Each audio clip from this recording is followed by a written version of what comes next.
दोस्तों, आप देख रहे हैं नेशन 360। दोस्तों, प्रधानमंत्री नरेंद्र मोदी संसद भवन के अंदर भाषण दे रहे हैं। उनका भाषण चल रहा है, अभी भी उनका भाषण जो है लाइव चल रहा है। लेकिन आपको बता दूं कि मोदी जी एक तरफ भाषण दे रहे हैं, उनके भाषण से ठीक पहले इस देश में बहुत बड़ा हादसा हाथरस के अंदर हुआ है। करीब 10 से 12 लोगों की जानें चली गई हैं। लेकिन मजाल हो कि हमारे देश के प्रधान सेवक कहते हैं ना खुद को, मैं प्रधान सेवक हूँ, इस देश का मुखिया हूँ, इस देश के लोगों का मैं परिवार हूँ, ये देश परिवार है मेरा, इस देश में रह रहे लोग मेरे परिवारजन हैं। ऐसा ही मोदी जी कहते हुए नजर आते हैं ना दोस्तों। अब देखिए, जब परिवार के सदस्यों में कोई घटना, कोई आपदा होती है तो प्रधान सेवक बेचैन हो जाते हैं। चलिए, बेचैन ना सही, कम से कम निंदा तो आप सदन के अंदर कर सकते थे, अफसोस तो जता सकते थे, दुख तो जाहिर कर सकते थे, लेकिन नहीं। और मजाल है कि भांड मीडिया, भोपू मीडिया इस खबर को कवरेज दे रही हो, इस खबर को बता रही हो कि हाथरस में भगदड़ के दौरान इतना बड़ा हादसा हो गया है। ये आपदा है, इसमें किसी का कोई ये दोष नहीं है। लेकिन कम से कम आप प्रधानमंत्री होने के नाते 2-4 शब्द दुख भरे, शोक भरे व्यक्त कर सकते थे। जब आप खुद को कहते हैं कि मैं इस देश का मुखिया हूं, तो आपकी जिम्मेदारी बनती है कि आप जिम्मेदारी के साथ इन तमाम चीज़ों की निंदा कर सकते हैं।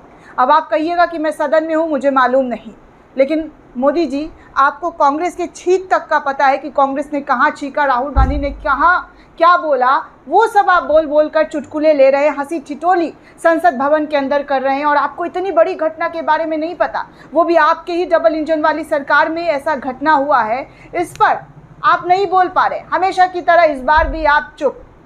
जब आप प्रधानमंत्री बने थे तीसरे कार्यकाल में, तब आतंकी हमला हुआ था, तब भी आप चुप थे, तब भी आपने कुछ नहीं कहा।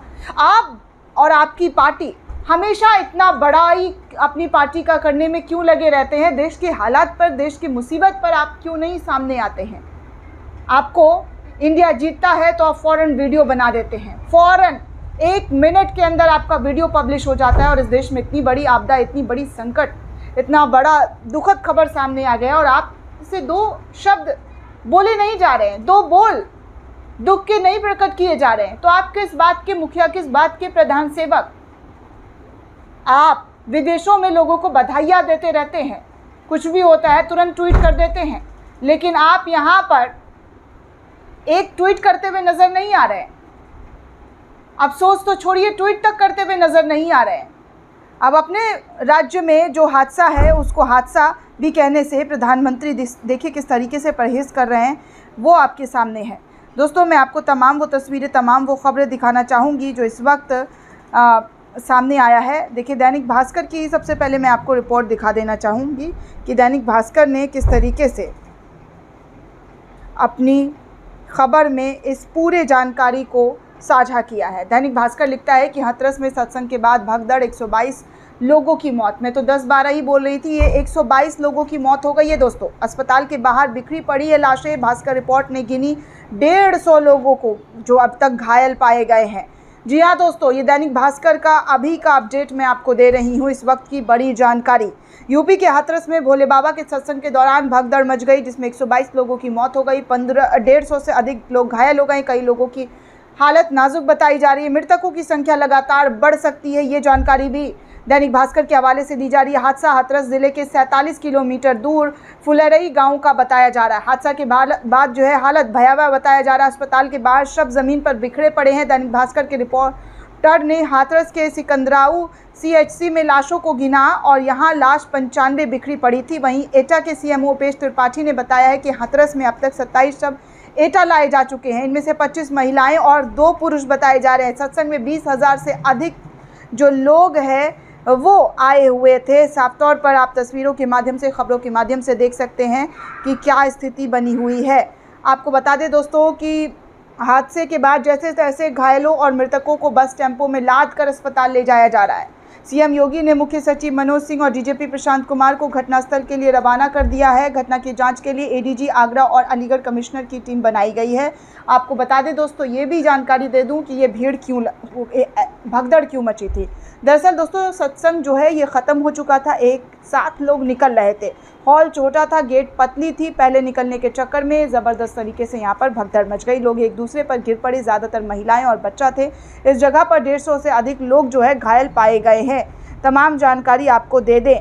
दोस्तों आपको बता दें कि भोले बाबा का असली नाम नारायण सरकार हरि है। वो एटा ज़िले के पटियाला तहसील के गांव बहादुर नगरी के रहने वाले हैं। उन्होंने 26 साल पहले सरकारी नौकरी छोड़कर प्रवचन का काम शुरू किया था और इन्हीं के प्रवचन को सुनने के लिए करीब 20,000 से ज़्यादा लोग इस प्रवचन में शामिल होने के लिए आए थे। देखिए अभिषेक आनंद जर्नलिस्ट हैं, उन्होंने ये खबर शेयर करते हुए लिखा कि हाथरस की ओर से आ रही बेहद बेवा तस्वीर। दैनिक भास्कर का कहना है कि उसके रिपोर्टर ने शव को गिना, 122 लोगों की मौत हो चुकी है। हाथरस के सिकंदराऊ CHC में 90 से अधिक शव रखे गए हैं, जबकि एटा में करीब 27 शव पहुंच गए। भोले बाबा के सत्संग में ये भीड़ जो है भगदड़ मच गई। ABP न्यूज़ के हवाले से खबर आ रही है कि हाथरस में कब क्या हुआ पूरी जानकारी ये बता रहे हैं, लेकिन मैंने आपको पहले ही दोस्तों जानकारी दे दी है। आगे देखिए मनु लिखते हैं कि यूपी के हाथरस में भोले बाबा के सत्संग में के दौरान भगदड़ मच गई, 122 लोगों की मौत हो गई है, 150 से ज़्यादा लोग गंभीर रूप से घायल हैं और कई लोगों के मरने की जानकारी बढ़ सकती है। प्रशांत टंडन लिखते हैं कि हाथरस में भगदड़ मचने से 50 लोगों की मौत, दुखद खबर। प्रधानमंत्री का संसद में भाषण चल रहा है, उन्होंने भाषण रोककर इस घटना पर शोक व्यक्त करना चाहिए, लेकिन वो शोक व्यक्त अभी तक तो फिलहाल जब तक मैं खबर पढ़ रही हूँ दोस्तों वो व्यक्त करते हुए नज़र नहीं आ रहे हैं। तो इस तरीके से तमाम लोग इसकी निंदा कर रहे हैं। हर कोई कह रहा है कि देखिए श्रीनिवास की तरफ से ट्वीट करते हुए जानकारी साझा की गई कि देखिए कोई मरे तो मरे, भाषण चालू रहे। ये शर्मनाक तस्वीर जो है संसद भवन से निकलकर सामने आ रही है।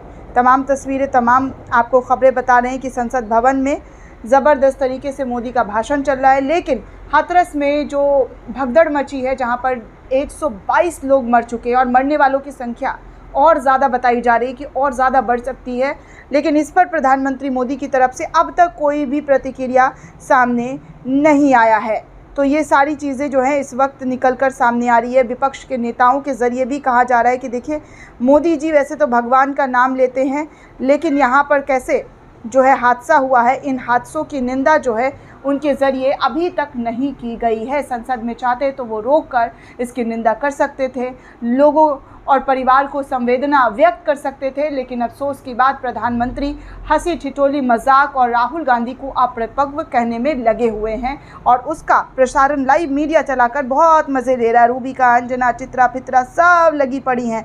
देखिए मोदी जी ने ऐसा कह दिया, वैसा कह दिया। मोदी जी के जो है भाषण में पहले ऐसा नहीं कहा, मतलब मोदी जी भाषण दे रहे हैं तो ऐसे हंगामा। देखिए रूबिका का दर्द कितना छलक रहा है। रूबिका लियाकत लिखती है कि प्रधानमंत्री का लोकसभा में भाषण शुरू होते ही विपक्ष ने हंगामा शुरू कर दिया। लोकसभा अध्यक्ष ओम बिरला नेता विपक्ष को कहा कि ये तरीका ठीक नहीं है, अपर्याप्त समय दिया गया आपको गरिमा नहीं है सदन की, आप वेल में जाने के लिए डायरेक्शन दे रहे हैं, ये प्रतिपक्ष के नेता हैं।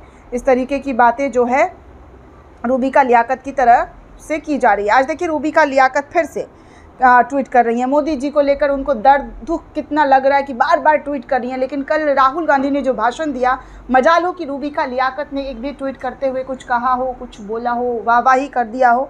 नहीं, रूबिका लियाकत ये सब कहाँ से करेंगी। मोदी जी की परम भक्त रूबिका लियाकत देखिए क्या लिख रही हैं। सदन में सबको पर्याप्त मौका दिया गया, विपक्ष के हर सांसद ने अपने मन की हर बात कही, कोई नारेबाजी नहीं हुआ, कोई हंगामा नहीं हुआ। नेता प्रतिपक्ष राहुल गांधी 90 मिनट बोले, PM हो या बाकी मंत्री और सांसद सब ने उन्हें सुना, टोका टोकी नहीं हुई, लेकिन बेरोक टोक उन्होंने अपनी कही। आज PM मोदी की बारी थी, लेकिन विपक्ष ने संसद की गरिमा का कोई ख्याल नहीं रखा। PM के पहले शब्द से नारेबाजी शुरू कर दी गई। कोई समझदार व्यक्ति विपक्ष के इस बर्ताव को जायज़ नहीं ठहरा सकता है।